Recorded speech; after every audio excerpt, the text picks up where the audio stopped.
Hi there, it's me, Julie Hill, and today I want to show you how I like to save money on thread. It's by using these big spools of thread, the kind they make for an overlock machine, or a serger. Here's why I like serger thread. This big spool has 3,000 yards of thread on it, and the fabric store I got it from charges $3.50. This small spool only has 250 yards on it, and it's the same price as this big one. And actually, the day I got the serger thread, it was on sale at 40% off. So I only paid $1.99.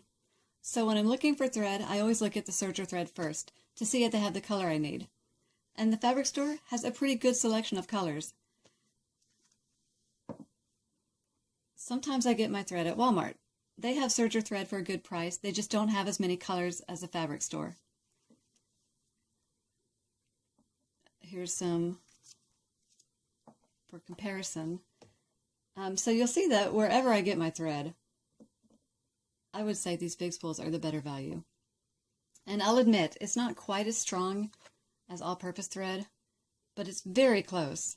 And I've used it for probably 15 years to make stuff like dresses, t-shirts, quilts, and even jeans, and I've never had a problem with it. So I know other people use serger thread. A friend of mine does. She just puts it on the floor behind her machine and then threads it through. But that didn't work for me. I like to wind it onto empty spools that I've been saving, and I use them over and over. It's easy to do, just like winding a bobbin. I only have to make sure that this hole will fit snugly onto this bobbin winder thingy. If the sticker is still on the empty spool, that should be fine. But if it's not, because my daughter likes to go through and peel the stickers off, then I will just put a new sticker on, one of my own. And that should grip it tight enough. I have used tape before when I didn't have a sticker handy, but it just doesn't grip as well as a paper sticker does. I start by winding the serger thread around my empty spool a few times by hand.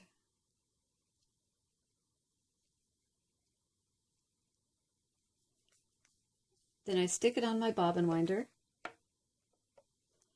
and to keep it from wobbling around too much, I use either a crochet hook or a screwdriver, or even a seam ripper to hold it steady. Just whatever will fit in here loosely and keep it straight. Then start winding.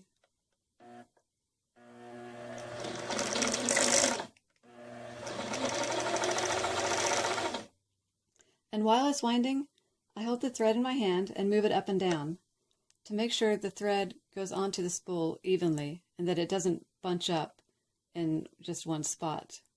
And I just do this until the spool is full.